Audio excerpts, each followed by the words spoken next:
আপনি যখন ইমানদার হয়ে যাবেন, মৃত্যুবরণ করার সময় আল্লাহ রাব্বুল আলামিন আপনার কাছে ফেরেশতা পাঠাইবে। ফেরেশতা এসে বলবে, আল্লাহ তাখাফু, খৌফ শব্দের অর্থ হচ্ছে ভয়, তোমার কোনো ভয় নাই।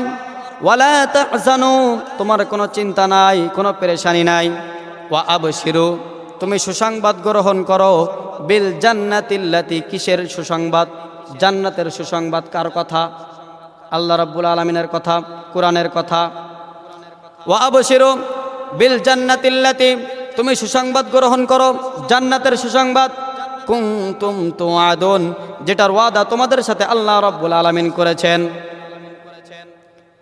ঈমান আনার পরে আপনার উপরে বিভিন্ন প্রকার পরীক্ষা চলে আসবে।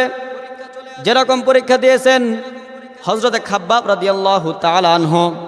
ঈমান আনার কারণে কাফেররা তাকে এত নির্যাতন করেছেন, এত নিপীড়ন করেছেন, গরম কয়লার উপরে শোয়া রাখছে। গরম কয়লার উপরে শোয়া দিয়ে উপরে পাথর চাপা দিয়ে রাখছে। কিছুক্ষণ পরে নাকের মধ্যে গন্ধ আসতেছে। কিসের গন্ধ? হযরতে খাব্বাব রাদিয়াল্লাহু তাআলা আনহু খেয়াল করে দেখলেন, আমার মাজার ভিতরে, কোমরের ভিতরে আর কোনো গোশত নাই, সব গলে গলে ঘষে গিয়েছে। বিশ্বনবী সাল্লাল্লাহু আলাইহি ওয়াসাল্লামের একজন মহিলা সাহাবী ছিলেন উম্মে শারিক রাদিয়াল্লাহু তাআলা আনহা। তিনি ইসলাম ধর্ম গ্রহণ করার কারণে, কালিমা স্বীকার করার কারণে কাফেররা তাকে এত নির্যাতন করেছেন, এত নিপীড়ন করেছেন। মক্কার মরুভূমির মধ্যে গরম উত্তপ্ত বালির মধ্যে 3 দিন পর্যন্ত তাকে আবদ্ধ করে রাখছে। কোনো খানা নাই, কোনো পিনা নাই, শুধুমাত্র শুকনা রুটি খাওয়াইছে।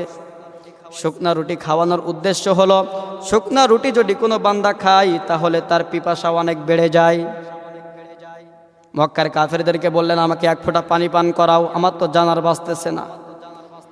কাফেররা বললেন, তোমাকে 1 ফোঁটা নয়, তোমাকে 1 লোটা পানি পান করাইবো, তুমি শুধু মুহাম্মাদের ধর্মকে ছেড়ে দাও, মুহাম্মাদের ধর্মকে তুমি মিথ্যা বলে অপবাদ দাও। উম্মে শারিক রাদিয়াল্লাহু তাআলা আনহা নিথুর দেওয়ানে ওই মরুভূমির মধ্যে পড়েছিলেন। হঠাৎ করে লাফ দিয়ে উঠে বললেন, আমি উম্মে শারিকের জীবন চলে যাবে, আমি উম্মে শারিক রক্তে রঞ্জিত হয়ে যাব, আমি উম্মে শারিক শহীদ হয়ে যাব, কিন্তু মুহাম্মাদের ধর্ম মিথ্যা এটা আমি কখনো বলতে পারবো না, এটা আমার দ্বারা কখনো সম্ভব নয়। এরকমভাবে রাসূলের সাহাবীরা পরীক্ষা দিয়েছেন, ঈমানের পরীক্ষা। আমার ভাইরা,